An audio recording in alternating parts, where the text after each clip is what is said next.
putusan pada pagi hari ini akan mendapatkan kemenangan dan keridhaan Allah Subhanahu wa Ta'ala. Al-Fatihah.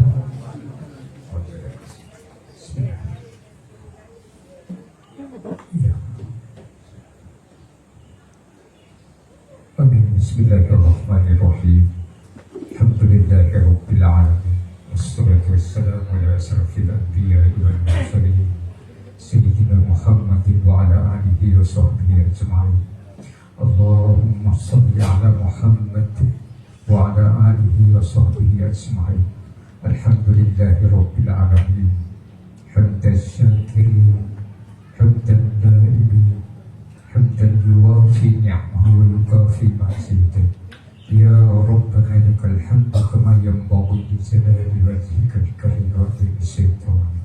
Allahumma antas salam wa minkas salam wa ilayka ya'udus salam fa ayyina rabbana bis salam wa adkhilna al-jannata daras salam wa adkhilna al-jannata daras kita. Nah, terbentuknya siswa yang berakhlak mulia ini terilhami dari tujuan pendidikan ya di dalam Undang-Undang Sidiknas. Kemudian cerdas secara akademik ya, berkarakter.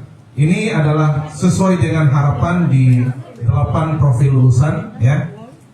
Kemudian berdaya saing global, berwawasan lingkungan. Nah, dari masing visi ini ya kita jabarkan dalam beberapa indikator. Ya. Bapak dan Ibu, mungkin kita bisa memutuskan satu persatu masing-masing misi ini. Yang pertama, meningkatkan kualitas keimanan dan ketakwaan terhadap Tuhan Yang Maha Esa.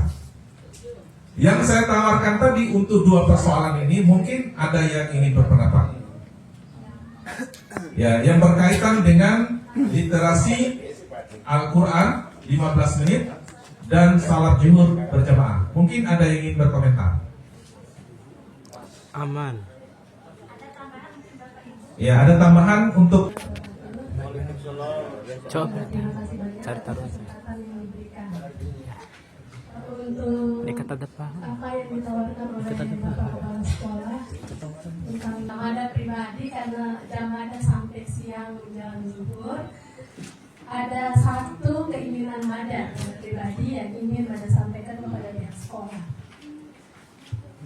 Setiap azan berkumandang, anak-anak semangat Pak Haji untuk keluar sholat. Kami kalau guru perempuan, menurut Mada pribadi kurang mampu untuk menghandle 30 lebih orang siswa. Kan dalam satu kelas ada 30 lebih orang siswa, di mana mereka ingin semua ke masjid. Ketika diarahkan ke masjid, biasanya mereka keluar. Tetapi setelah tiba di masjid dan ketika gurunya masuk ke dalam masjid, tiba-tiba anak-anak banyak yang berhamburan keluar tanpa sepengetahuan gurunya. Mungkin baiknya ada guru-guru tertentu yang Aji tugaskan untuk mengontrol siswa jika sekolah kita menginginkan seperti ini, sholat zuhurnya itu teratur dan tertib. Karena dekat juga dengan kantin, ini jadi kendala utama menurut Mada. Ada juga kelas-kelas yang jauh. Kalau gurunya mengontrol, ada di sini ada hampir 30 rombel Aji. Kalau dipakai satu masjid apa cukup? Itu yang kedua. Mungkin yang pernah dilakukan oleh sekolah kita untuk per sesi itu dilakukan lagi, cuman tidak efektifnya karena tidak ada yang mengontrol, tidak cukup bagi guru mata pelajaran. Mungkin itu saja dia. Assalamualaikum warahmatullahi wabarakatuh. Kalau membahas tentang kualitas disiplin belajar mengajar, kita kembali ke kita dulu, ke gurunya dulu ya. Di kelas, pertama kalau kita masuk kelas, Bapak Ibu, tolong kondisikan dulu kelasnya. Kondisikan kelas itu seperti apa Bapak Ibu? Kadang meja depan, meja belakang, posisinya tidak sama, tidak teratur. Suasana yang tidak menyenangkan seperti itu, bagaimana cara belajar yang baik Bapak Ibu? Umur tak dari Bapak Ibu, sepau ilmu itu tidak akan semenit. Arahkan siswa mengatur posisi meja. Kadang yang seperti saya, yang jamnya setelah jam istirahat, itu suasana kelas itu sudah beda. Posisi meja kursiku sudah berbeda. Kenapa bisa begini Bapak Ibu? Terjawab dari 5 kelas yang saya ajarkan kelas 12 itu terjawab. Karena sebelum Ibu masuk, Bapak Ibu, sebelum lo itar Ibu gara ku guru madalu, dari madalu caru pamarum, bira tabohaka kosong. Kayak ini pameja kadera, lo kurcaru marum taboha itu Bapak Ibu. Giliran pada masuk, Masya Allah kelas ya Allah. Itu Bapak Ibu. Mulai kalau caru tenda 3 suasana kelas itu. Yang kedua, identifikasi kebutuhan murid dalam kelas Bapak Ibu. Tio topik pembelajaran dari punya Ibu Rafika saekan identifikasi dengan kelas ini, materinya ini kira-kira metode apa yang saya terapkan. Karena memang kompetensi tiap siswa di tiap kelas itu berbeda-beda Bapak Ibu. Dan tolong Bapak Ibu jangan selalu menitipkan catatan. Kasihan anak-anak. Titip kita catatan ke Bapak Ibu. Yakin sampai kita siswa dengan catatan Ibu. Mau apakah umai buca-buca kumaru. Astagfirullah Bapak Ibu. Dari apa yang niat Bapak Ibu ke sekolah untuk memberikan materi itu tidak tersampaikan. Karena kita titip catatan. Seperti itu. Kalau sudah titip catatan, rami dan betoi. Lu ulah salah. Terganggu kelas lain Kak. Kelas lain bukan catatan maaf.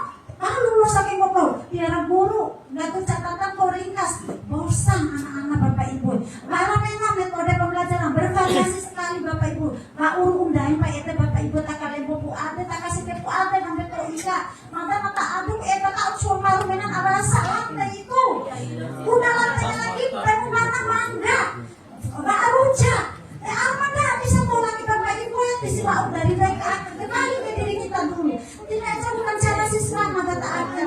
Sadari juga. Mungkin Bapak Ibu gurunya lagi. Metode ngajarnya diperhatikan Bapak Ibu ya, supaya siswanya tidak bosan. Demikian wassalamualaikum warahmatullahi wabarakatuh. Waalaikumsalam. Saat kita periksa, ya kalau kita periksa dalam kelas maka pada saat itu kita dapat.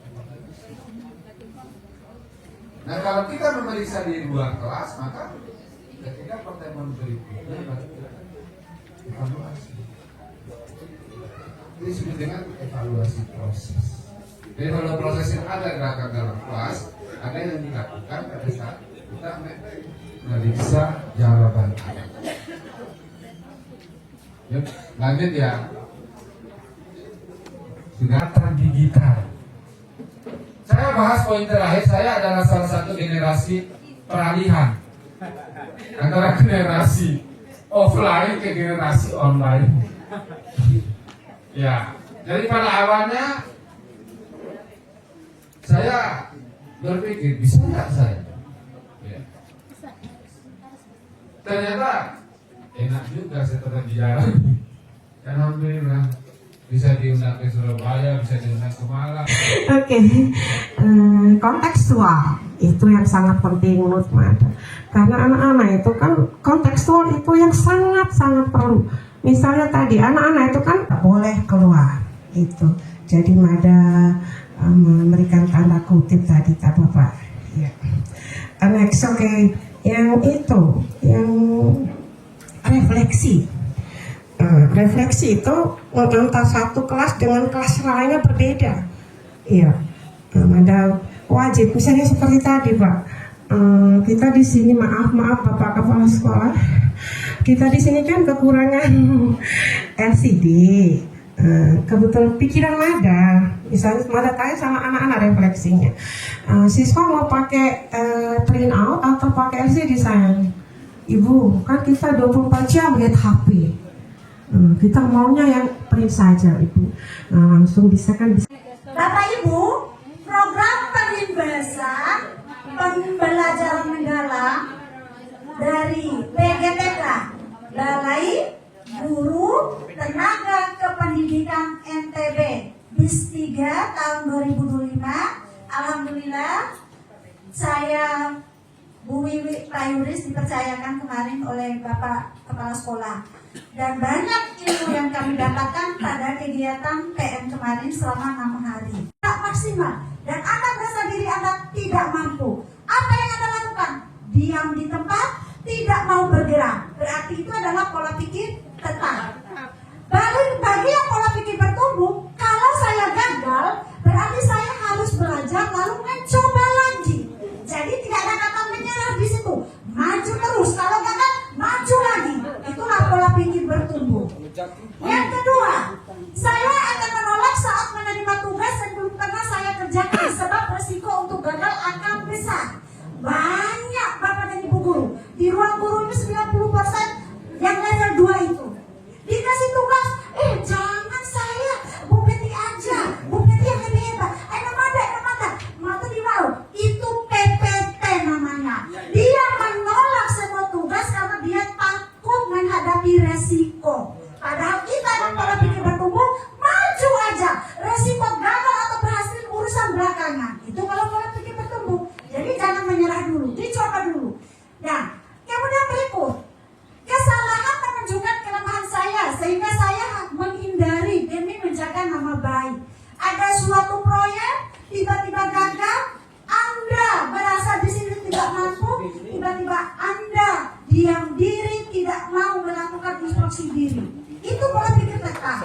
Apa yang dilakukan orang yang berpola pikir tumbuh? Kesalahan itu merupakan suatu proses belajar, memperbaiki diri, koreksi diri. Apa kekurangan saya kemarin? Apa kesalahan saya kemarin? Itu orang yang mau maju dengan PPB-nya.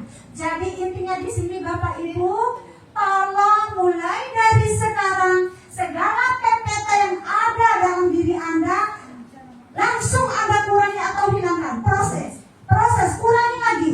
Kalau Pak Agung memberikan tugas, Bu Dewi, saya titip tugas jadi wali kelas. Tidak mau saya pedok, resiko jadi wali kelas. Itu PPT. Itu ya. Itu namanya pembelajaran berkesadaran.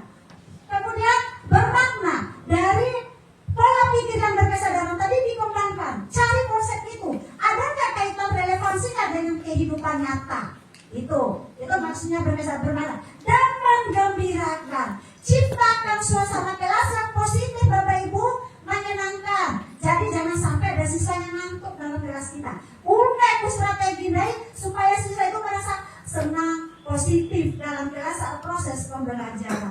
Oke, untuk lebih bagaimana pembelajaran mendalam, bagaimana cara membuat rencana pembelajaran mendalam, nanti ada saudari saya Ibu Widi. Hanya itu yang bisa sampaikan. Pandangan saya mulai sekarang Bapak Ibu jangan pernah ikut arus dalam PTT. Buang PTT itu, maju ke PBB. Assalamualaikum warahmatullahi wabarakatuh. Pengalaman dan 4 kerangka dan rumus ini wajib tertuang dalam RPP. Gitu ya. Jadi idealnya itu wajib, semuanya wajib tertuang dalam RPP. Langsung aja. 8 dimensi sudah dijelaskan sama Bapak pengawas tadi.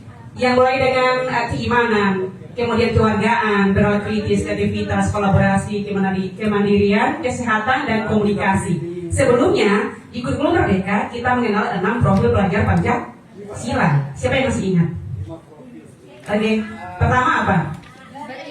Keimanan. Oke, lanjut. Ibu Ratu? Gotong royong. Berpikir kritis. Kreatif, kolaborasi, kebinekaan global. Ada nggak persamaannya dengan di 8 dimensi? Sama, ada 6 poin yang sama. Yang beda cuma di kesehatan saja. Walaupun di situ ada tambahan komunikasi, gitu ya. Tapi komunikasi sepertinya sudah tertuang di apa kemarin itu ya? Berlalu dan sebagainya. Jadi sebenarnya dari 6 profil pelajar Pancasila menjadi 8 dimensi itu hanya 1 aja yang beda. Nah terus ini nih buat apa? Jadi tujuan pembelajaran kita di mana siswa yang kita ajar itu harus mencapai ini 8 dimensi ini yang harus kita tuju gitu. Nah untuk mencapai 8 dimensi ini apa aja yang harus kita lakukan di pembelajaran mendalam? Harus menautkan prinsip pembelajaran yang bagaimana tadi itu sudah dijelaskan sama Bapak pengawas, yang berkesadaran, bermakna, menggembirakan. Terus ini apa indikatornya? Nah, nanti saya terangkan. Terus ada pengalaman pembelajaran mendalam apa aja? Memahami, mengaplikasi, berefleksi. Dan ini wajib ada di RPP. Terus di mana posisinya? Itulah yang akan saya jelaskan hari ini. Terus yang keempat, ada 4 kerangka pembelajaran. Dan ini wajib ada di FPP kita, yaitu apa aja? Praktek pedagogis, kemitraan pembelajaran, lingkungan, dan pemanfaatan digital. Yang ini poinnya ini yang keempat ini yang sering kita permasalahkan di sekolah, pemanfaatan digital. Lanjut Bu Devi. Terus pertanyaannya adalah bagaimana mengimplementasikan sebelumnya? Bagaimana mengimplementasikan pembelajaran mendalam? Menurut Ibu dan Bapak bagaimana? Gimana kira-kira kita mengimplementasikan pembelajaran mendalam? Sekok? Oh, menunggu supply. Oke, jadi pembelajaran mendalam yang rumus tadi 8334 wajib tertuang dalam rencana pembelajaran. Wajib. Oke ya, nah terus apa itu RP? Posisinya di mana? Indikator apa yang menunjukkan prinsip ini? Indikator apa yang menunjukkan pengalaman ini? Gitu maksudnya. Terus asesmennya dan sebagainya nanti. Terus di rencana pembelajaran mendalam ada 4 komponen utama. Kalau di kemarin modul daerah banyak sekali kan? Sampai ada pertanyaan pemantik, ada glosarium dan sebagainya kan? Banyak. Nah kalau di rencana di RPM namanya sekarang rencana pembelajaran mendalam, ada 4 komponen utama. Yang pertama apa? Identifikasi. Yang kedua, desain pembelajaran. Yang ketiga, pengalaman belajar. Dan 4, asesmen.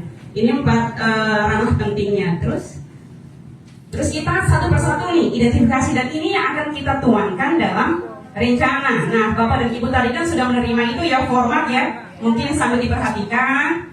Terus diisi dengan apa? Bisa juga buka web. Aplikasi kesiapan murid nih. Nah, ini berdasarkan apa saya menulis ini? Berdasarkan hasil pengamatan. Terus apa yang saya tulis? Pada umumnya, siswa ini telah memiliki pemahaman dasar tentang konsep. Kali ini ceritanya saya, RPP-nya itu tentang listrik, muatan listrik tergaya. Jadi sebelum itu, siswa sudah ada pengetahuan tentang atom. Kapan mereka memperoleh itu? Di SMP misalnya. Itu biasanya kalau saya kelas 12, sengaja dari mana? Identifikasinya dari kelas 10, kelas 11. Dari guru-guru informasi, guru-guru yang mengajar sebelumnya. Gitu ya Bu. Jadi bahasanya nanti tinggal disesuaikan aja dengan mapel masing-masing. Terus, karakteristik materi. Nah ini termasuk listrik tasik nih sudah. Di situ apakah prinsip atau konseptual tergantung mapel masing-masing. Bisa dipahami Bapak Ibu ya? Oke. Terus profil lulusan. Nah, oke. Dimensi profil lulusan tadi kan ada 8. Nah di materi ini Madani, gaya dan muatan listrik, saya Mada tuh hanya memilih 4. Apa aja? Ya tergantung keluasan dan kedalaman materi Mada. Topiknya hanya memilih kolaborasi, berlaku kritis, kemenarian, komunikasi. Jadi ini tergantung mapel masing-masing, keluasan dan materinya. Paham Bapak Ibu ya? Oke, terus yang kedua, tadi 4 komponen utama itu adalah yang pertama identifikasi, yang sekarang adalah desain pembelajaran.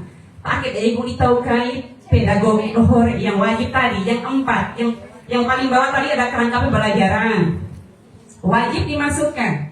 Ya, isinya apa aja? Ada di situ di fotokopian, ada isian yang wajib diisi. Sebenarnya fleksibel, tapi kalau kita mau RPP ideal ya semuanya diisi gitu. Oke, yang pertama apa? Capaian pembelajaran. Apa itu CP Bapak Ibu? Iya, capaian pembelajaran itu kepanjangannya. Pengertiannya kira-kira kompetensi yang wajib dicapai oleh peserta didik ketika akhir fase. Jadi ini yang paling besar. Kemudian di bawahnya apalagi yang diisi lintas disiplin ilmu. Jadi di sini diisi apa? Misalnya di materi kita ini ada kaitannya dengan materi lain nggak? Masukkan. Misalnya ada tadi tuh matematika masuk, kimia masuk. Kimia apa? Karena ada atomnya. Matematikanya apa? Karena ada aljabarnya. Terus TIK-nya apa? Saya menggunakan aplikasi. Ada beberapa aplikasi yang saya pakai. Jadi itu adalah namanya lintas disiplin ilmu. Bisa Bu ya, Bapak ya? Terus lanjut lagi. TP. TP ini bukan hal baru. Jadi TP itu diturunkan dari CP. Apa aja muatannya?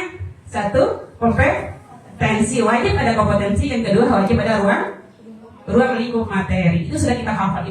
Saya nggak perlu menjelaskan yang ini. Terus masuklah di sini kerangka pembelajaran yang ada di pembelajaran mendalam. Ada 4 yang di bawahnya wajib ada, walaupun ada yang opsional. Apa aja? Praktek pedagogis. Nah, kondisinya 9 poin metode gitu. Jadi praktek pedagogis metode yang kita model dulu, kemudian metodenya apa, misalnya modelnya pakai PBL atau Discovery, terus metodenya apa, kira-kira apa metode pembelajaran Bapak Ibu? Ada apa aja? Contohnya diskusi, kemudian ada praktek dan sebagainya, itu termasuk metode presentasi dan sebagainya. Terus apa dibawa lagi? Kemitraan pembelajaran. Nah, mitra ini siapa aja? Guru, siswa, masyarakat, orang tua tentunya. Kira-kira mana yang bisa kita libatkan sesuai topik kita libatkan, gitu ya. Terus yang terakhir, yang ketiga, lingkungan pembelajaran. Di sini yang dimaksud dengan ruang lingkup pembelajaran adalah ruang yang mendukung pembelajaran. Yang mana aja? Ruang fisik, kelas, pakai kan? Ruang fisik tuh apa aja? Satu, kelas, laboratorium, perpustakaan, ruang musik, semua ruang-ruang yang bisa kita pakai untuk pelajaran kita pakai. Oke, semua akses sekolah kita pakai. Kemudian apalagi ruang selain ruang fisik itu ruang virtual. Kira-kira ruang virtual itu apa? Google Classroom, Zoom meeting, forum diskusi, Google Form dan sebagainya bisa kita pakai. Itu ya, kalau memang sesuai dengan topik yang kita angkat. Terus yang terakhir, nah ini pemanfaatan digital. Wajibkah? Memang opsional. Tapi setidaknya kalau kita mau RPM yang ideal, kita bisa manfaatkan karena memang zaman. Gitu ya. Karena memang salah satu faktor yang bisa mendukung pembelajaran yang berpikir kritis itu adalah kita menggunakan media digital. Itu banyak sekali, apalagi sekarang ada AI dan sebagainya. Oke, lanjut. Nah, untuk masuk ke bagian ini ada, kalau dulu kan kalau kita bikin tunjangan pembelajaran, apa katanya adalah taksonomi. Taksonomi apa yang terkenal? Taksonomi Belum. Bloom. Berapa levelnya? 6. C1 apa? Remember, mengingat. Yang kedua, memahami. Yang ketiga, lupa ini, mengaplikasi. Yang keempat, menganalisis. Kelima, mengevaluasi. Keenam, mencipta. Nah terus ada taksonomi baru ini, baru sebenarnya udah lama, cuma kita baru kenal lagi ya. Solo namanya, taksonomi Solo. Sama nggak dengan Bloom? Sama aja, cuma namanya nih kayak di taksonomi Solo tuh ada 4 level. Yang pertama tuh unistruktural, multi, relasional, berpikir abstrak. Kalau kita kaitkan dengan taksonomi Bloom, itu tuh ada misalnya nih mengingat, memahami, mengingat sama dengan unistruktural, memahami, multi, terus relasional itu menganalisis, menerapkan, terus yang mencipta dan mengevaluasi di atas. Nah nanti akan kita bawa ke pengalaman belajar. Terus kata kerjanya ya sama aja, operasionalnya. Contohnya seperti ini, coba. Nah ini adalah contoh kata operasional taksonomi Solo. Nah ini sama aja kan, lihat aja yang di unistruktural. Kalau kita bawa ke Bloom itu sama dengan mengingat dan memahami. Yang paling bawah, ya ini C1. Itu ya C1. Kemudian yang multistruktural itu sama dengan C2 di Bloom. Terus yang relasional sama dengan C3, C4. Kemudian yang abstrak sama dengan C5 dan C6. Kata kerjanya paling sama saja. Cuman posisinya di mana itu yang nanti kita tuangkan dalam RPM. Lanjut. Nah ini contohnya dalam RPM itu seperti ini. Misalnya ada fisika, CP-nya sudah ada di masing-masing. Terus disiplin ilmunya matematika, kimia, PIK, kemudian ada lagi itu topik pembelajaran ya. Tujuan pembelajaran itu sesuai dengan materi masing-masing, harus mengandung kata kerja yang operasional. Apa itu yang operasional? Jadi susunannya harus dari yang paling mudah ke atas, jangan dibolak-balik, gitu ya. Terus selanjutnya itu ini di desainnya. Ini isinya cuma ini aja di satu pelajaran sesuai dengan di fotokopinya. Terus lanjut. Nah inilah yang baru di RPM tuh pengalaman belajar. Nah ini isinya di mana? Kan di fotokopian ada pengalaman belajar. Iya ya. Nah di sini tertuang 2 hal baru yang ada di RPM. Apa aja? 1, prinsip pembelajaran. Apa aja prinsip tadi? Berkesadaran, bermakna, dan menggembirakan. Gitu. Terus yang keduanya ada pengalaman belajar. Itu tuh ada memahami, merefleksi, dan mengaplikasi. Nah ini, terus di mana kita tempatkan ini? Posisinya di mana? Ke prinsip pembelajaran ke? Prinsip ini melekat di semua aktivitas dari awal sampai akhir. Terus nanti tuh terus TP yang mana? TP-nya kita sesuaikan dari paling bawah C1 tadi mungkin apa gitu nanti dengan ciri-ciri inilah yang dimaksud. Jadi kalau berkesadaran tuh yang seperti apa nih? Yang pertama adalah prinsip berkesadaran adalah ya apa sih? Kenyamanan peserta didik dalam belajar. Jadi kita mengkonstruksi dulu konsep awal. Biasanya kan kalau kita di awal-awal pembelajaran di pertemuan pendahuluan gitu ya, kan kita tuh di awal-awal pasti yang gampang-gampang dulu, memancing pengetahuan siswa gitu ya, mengkonstruksi, membangun pengetahuan siswa. Bisa dengan apersepsi, mengkaitkan dengan materi lain, itu berkesadaran namanya. Terus nanti ada contohnya. Terus prinsip bermakna. Bermakna ini apa? Tentu pembelajaran yang kontekstual, kita kaitkan dengan kehidupan nyata siswa di luar sana. Kemudian yang bagaimana lagi yang melibatkan siswa dalam berbagai masalah itu masuk di prinsip bermakna. Kemudian ada kaitannya dengan pengalaman sebelumnya. Kemudian ada keterkaitan dengan bidang ilmu lain dan seterusnya. Terus menggembirakan. Apakah menggembirakan itu ketawa terus? Apakah ice breaking aja? Bukan. Humor boleh, tapi intinya itu sebenarnya menggembirakan itu adalah pembelajaran yang interaktif, tanya jawab interaktif, menggunakan media pembelajaran yang interaktif, itu maksudnya. Jadi tidak harus, bukan hanya ice breaking, bukan. Terus apalagi selain interaktif, anak-anak ternyata minatnya, ternyata nih mata pelajaran ini dia mengakomodir minatnya dia, itu sudah menggembirakan bagi siswa. Level dia akan kena C1, C2. Kalau ada indikator yang mengangkat itu bagian memahami. Gitu. Terus contoh aktivitasnya apa di TP nih? TP-nya begini. Misalnya peserta didik mengidentifikasi muatan-muatan listrik, itu kan paling bawah gitu identifikasi ya. Muatan cuma ada yang positif, negatif itu doang. Itu kan paling bawah. Nah itu di bagian memahami. Contoh-contohnya di mapel lain seperti ini. Misalnya peserta didik menjelaskan apa itu fotosintesis. Pengertiannya aja dulu, belum ke yang lain-lainnya. Terus lanjut. Terus mengaplikasi. Aplikasi maksudnya apa Bapak artinya Bapak Ibu? Menerapkan. Kita menerapkan. Nah apa tuh indikatornya? Indikatornya adalah menghubungkan berbagai ide antar informasi. Misal kita fotosintesis. Fotosintesis itu butuh apa aja? Ada udara, ada sinar matahari. Itu kan menghubungkan materi ya.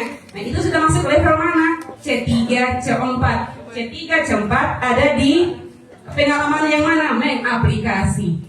Misal contoh TP-nya itu apa? Nih, misalnya di modelnya PDL. Peserta didik menyelesaikan masalah terkait fenomena besi berkarat. Itu termasuk mengaplikasi. Kalau di discovery, peserta didik memprediksi. Jadi kata kerja itu sudah makin meningkat nih. Memprediksi itu bagian daripada mengaplikasi. Hubungan gaya dan jarak dan seterusnya. Jadi kalau sudah masuk mengaplikasi, siswa dapat mengaplikasikan, siswa dapat menganalisis, itu sudah masuk ke bagian mengaplikasi. Nanti kita kaitkan dengan taksonomi Solo. Terus yang terakhir, refleksi. Refleksi biasanya kan di akhir pembelajaran. Pertanyaan saya nih, kira-kira nih bagian memahami, mengaplikasi sama merefleksi nih, boleh nggak dibolak-balik menurut Bapak dan Ibu? Posisinya? Boleh dibolak-balik? Tidak boleh. Memahami itu harus di awal. Harus di awal, jadi karena dia itu levelnya level bawah. C1, C2 lah kalau kita bawa ke taksonomi. Jadi carilah TP yang C1, C2 itu memahami gitu. Itu yang paling gampang kita mikirin memahami gimana ya posisinya, kan bingung. Daripada bingung mikirnya, petunjuknya ada di kata kerja operasional. Kalau dia memuat C1, C2 memahami. Gitu ya. Terus mengaplikasi kalau memuat kata kerja C3, C4 mengaplikasi. Itu kan? Terus yang dan seterusnya itu ya C5, C6 itu merefleksi. Terus merefleksi itu apa hanya kesimpulan saja? Menurut Bapak dan Ibu refleksi itu apa sih? Refleksi itu biasanya kan di pembelajaran kita refleksi nih. Apa nyimpulin doang? Tidak, apa ya Bapak Bapak Ibu? Pertanyaan yang diajukan seperti kuis. Seperti kuis. Kuis yang diberikan kepada siswa untuk mengetahui sejauh mana siswa menguasai materi. Asesmen. Refleksi tidak sama. Oke, boleh ya? Boleh, boleh. Kita tampung dulu. Yang lain ada nggak Bapak Ibu? Refleksi itu apa Sob? kegiatan kita pembelajaran kita hari ini itu kurang atau lebih. Oke, betul. Jadi refleksi itu guru refleksi, siswa refleksi, dua-duanya. Apa yang kurang? Guru siswa boleh nilai guru. Misal tanya, nah apa yang kurang dari apa yang ibu ajar? Cara ibu misalnya ngomong, saya kan termasuk yang ngomongin cepat kalau ngajar. Satu cepat ngajarnya sampai diprotes sama teman di pelatihan. Sekarang juga cepat ngomong, biar cepat selesai. Nah terus saya tanya, terlalu cepat nggak ibu? Pas bu, ada yang bilang, cari be, tahu. Pati jauh bareng lagi deh. Pati be, apakah mau yang mari tanah ya? Jadi ada yang ngomong, pati cari, jauh, alhamdulillah. Nah terus selain menilai itu ya yang baik gurunya, misalnya nih metode yang ibu pakai hari ini bisa diterima nggak? Nah itu refleksi. Bukan hanya kesimpulan. Terus kita nilai siswanya gimana? Nah itu kan mengamati dari awal sampai akhir. Kalau dilihat-lihat ini siswa 50% aja yang respon. Kita omongin aja. Nggak usah kita tutup-tutupin tadi. Ibu lihat hanya 50% aja yang aktif. Apa masalah kalian? Tanya aja. Itu namanya refleksi. Artinya itu regulasi diri. Melihat kembali apa yang kurang, apa yang sudah baik. Dia akan tentunya untuk memperbaiki proses pembelajaran setelah itu. Terus aplikasinya di RPM mana? Di aplikasinya di RPM di Hindaiden. Lanjut kan? Nah disinilah tuang gimana? Tempat kita nyimpan berkesadaran, bermakna bagi mereka Eden. Nah kalau ingat berkesadaran, bermakna, menggembirakan, ngaranya prinsip pembelajaran. Itu namanya. Terus di mana dia tempatnya? Di semua aktif pembelajaran dia melekat. Misal, nih ini di kegiatan pendahuluan. Saya kan tadi memilih PBL, ceritanya nih bukan. Nah tadi itu saya memilih discovery learning. Discovery ya. Bapak Ibu masih ingat sintaknya? Dari pertama itu ada pemberian rangsangan, kemudian ide bermasalah, pengumpulan data, pengolahan data, sampai akhirnya itu menyimpulkan. Nah terus, itu berkesadaran Ki. Berkesadaran itu artinya siswa hadir penuh untuk belajar. Pokoknya kulit cara dari guru menyiapkan siswa itu energinya kembali ketika belajar. Biasanya itu kan di awal-awal kita kelolanya, pengelolaan kelas kita kan. Jadi di awal dari misalnya bobot pelajaran madagi jam 5-6, sebelumnya jam Pak Yuris matematika kimia, misal Jelai lawan mau sekolah jam kimia ada nih, dia balik jam fisika, ada coki orang bawa baru dari raun, botong maru, apalagi dari jam matematika wali. Kemudian cara kembalikan fokus siswa lagi kan?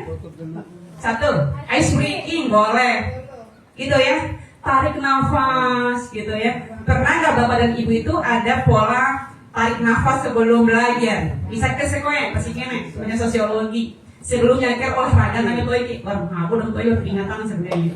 Terus bagaimana mengembalikan fokus siswa? Ajak ice breaking boleh, kalau aja ma fisik lagi kan olahraga kan deh. Nah jadi ini bagaimana mengelola emosional dari dalam, misal ngajak dia tarik nafas aja. Tarik nafasnya, hirup lewat hidung, keluarkan lewat mulut beberapa kali, insya Allah fokus. Ya tidak mungkin 100% setidaknya sudah kembali fokus. Itu termasuk berkesadaran, menyiapkan siswa untuk siap belajar. Biasanya di awal-awal pembelajaran, gitu. Itu namanya berkesadaran. Tulis aja begitu. Oh ini prinsip di berkesadaran Pak Fikri. Nah terus awal-awal aja nih seperti itu kan kita menyampaikan tujuan pembelajaran, mengkaitkan materi pelajaran kita dengan materi sebelumnya atau materi pelajaran lain, itu sudah mulai bermakna.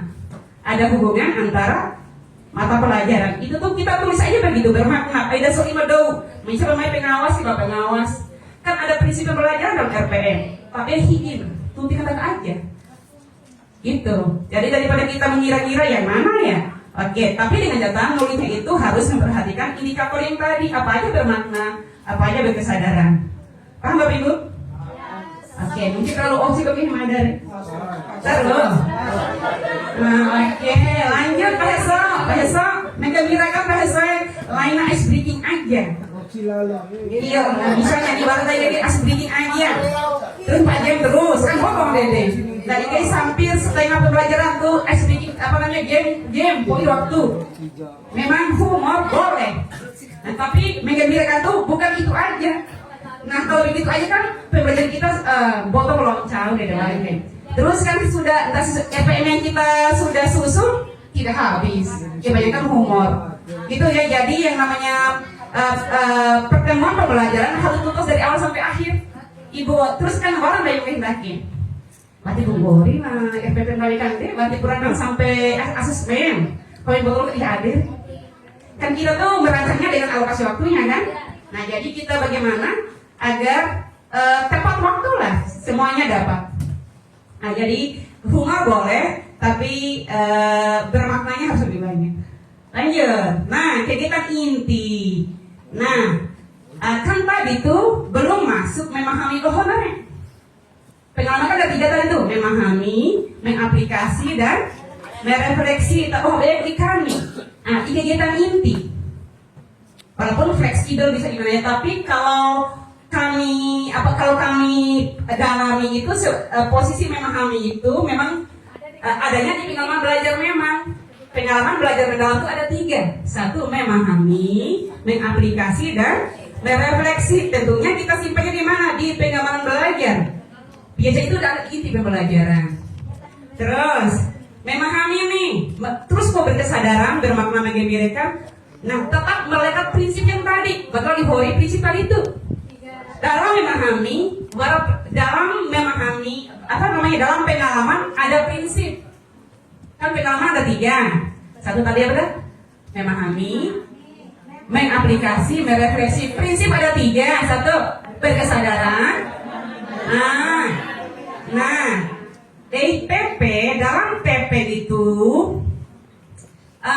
tertuang prinsip kayak ini.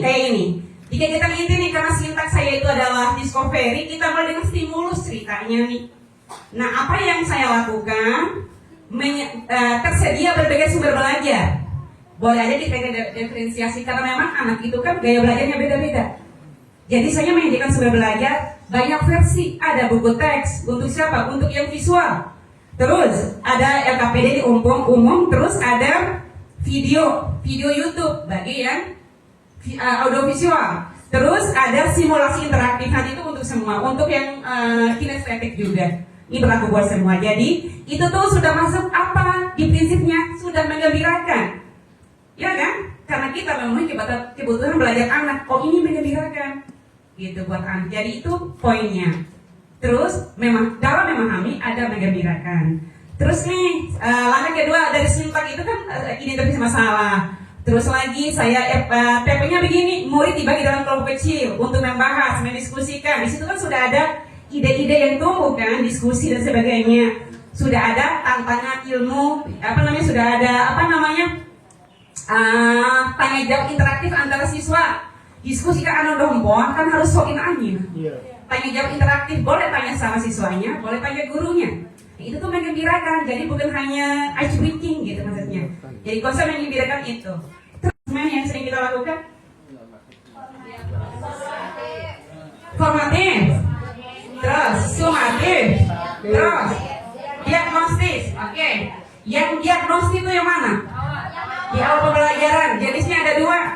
Ada yang kognitif, ada yang non kognitif. Yang kognitif itu kayak tes pilihan ganda terus yang yang non kognitif, hobi dan sebagainya. Itu biasanya di awal tahun pembelajaran.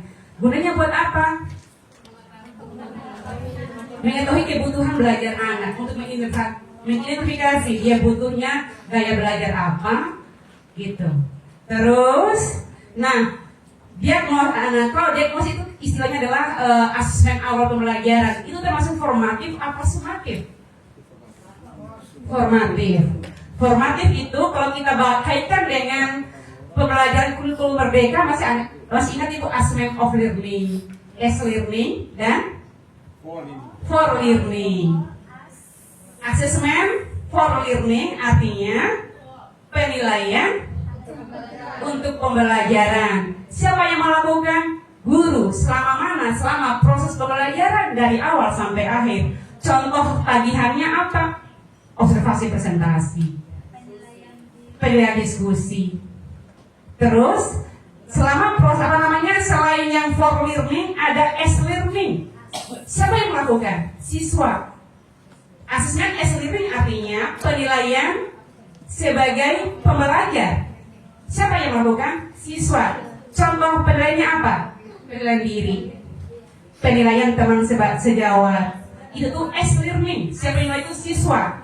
Kapan dilakukan? Pada saat proses pembelajaran. Terus yang ketiga, off learning itu kapan? Setelah pembelajaran selesai. Itu yang kita sebutnya sumatif. Terus apakah contoh sumatif itu contohnya mana? Tes sumatif ulangan harian, mid semester. Nah terus post test, mereka dari FPPK post test. Oke deh, sumatif atau formatif? Yang kita nih FPP terus asesmen, ada soal 2-3 soal, itu kan kita lakukan setelah selesai pembelajaran, iya kan? Nah itu formatif atau sumatif? Sumatif. Jadi sumatif bukan hanya ulangan harian, bukan. Yang penting TP-nya sudah kita capai dalam 1 kali pertemuan, sudah selesai nih TP kita 3, selesai semua hari itu, sumatif aja.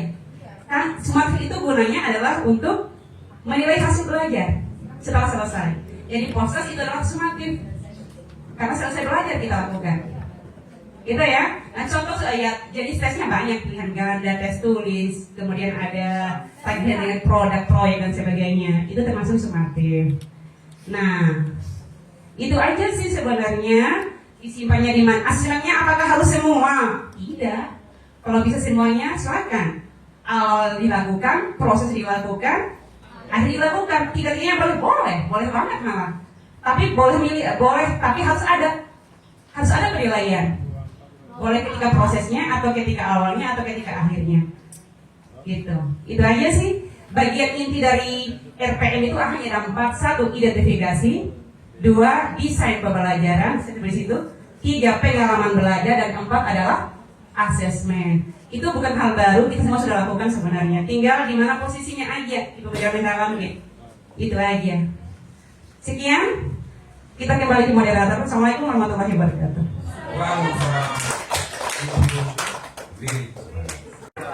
Oh, balik ke nata balik mana ke? Klik balik periksa.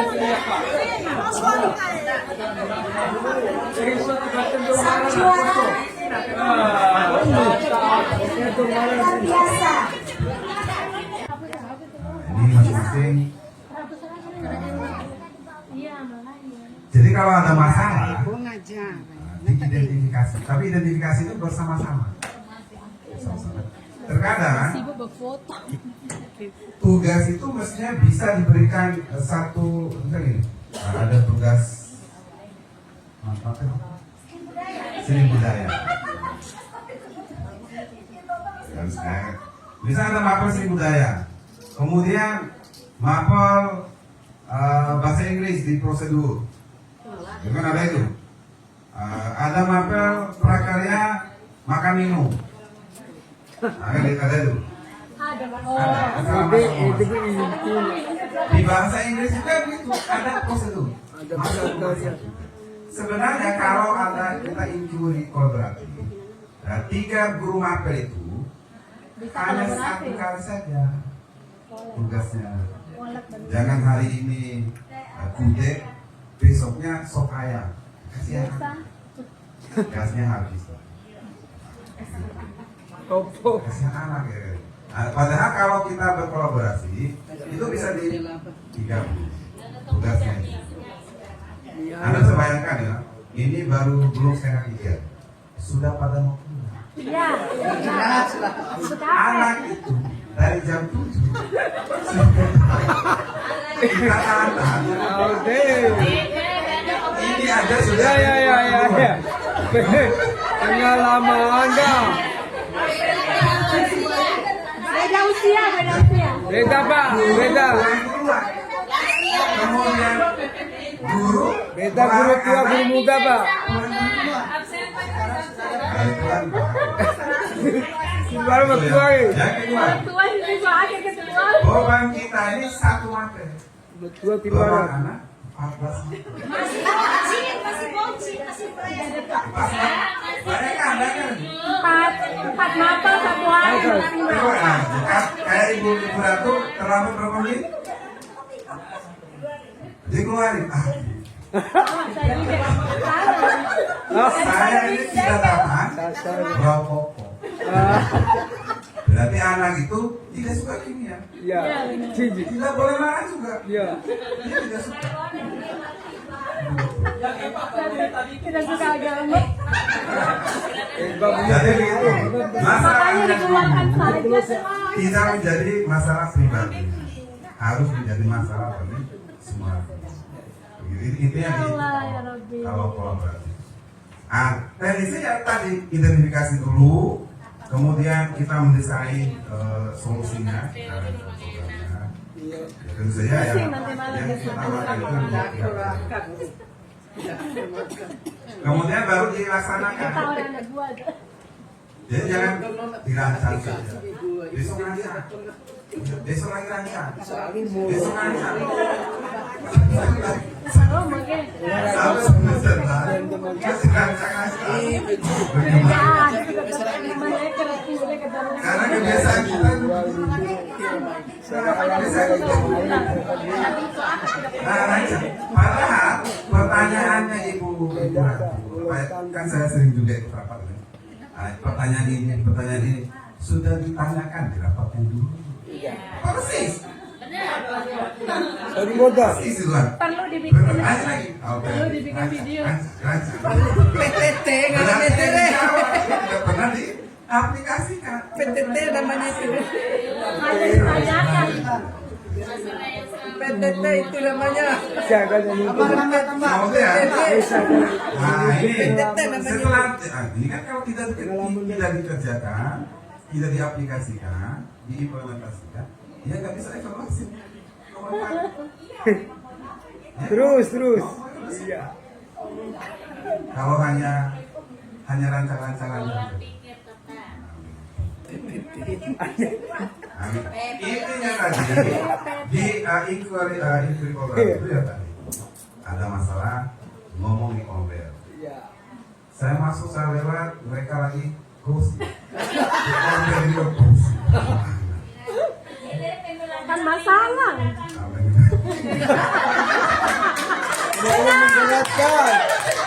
Konver itu online, makanan baru. Iya. Oke. Kumpul uang. Nah, gimana konvernya? Jadi Kumpul pesan yang baru. setelah tadi kan ada 4 tadi, yang perlu diingat hanya itu. Dan siklusnya itu berkelanjutan. Kalau misalkan setelah dievaluasi kurang bagus, lanjut ke siklus kedua. Dia mulai dari identifikasi lagi, rancang lagi, aplikasi lagi, evaluasi lagi. Ternyata belum berhasil juga. Kembali lagi siklusnya. Kemudian dia berhasil, kurang ajar, masa dikatakan nggak berhasil. Berarti tidak identifikasi yang keliru. Jadi paling nggak masalah satu, terus di siklusnya 3 kali nggak berhasil buat relawan. Jadi paling nggak, biasanya kalau di PTK ya, itu paling nggak dua siklus itu sudah berhasil. Masuk siklus 3 itu ya. Jadi Bapak Ibu, jadi inti dari inquiry kolaboratif itu ya tadi bekerja sama. Jadi masalah siswa tidak menjadi masalah pribadi, tapi menjadi masalah. Slide terakhir ini saya lihat, terima kasih. Tepuk tangan.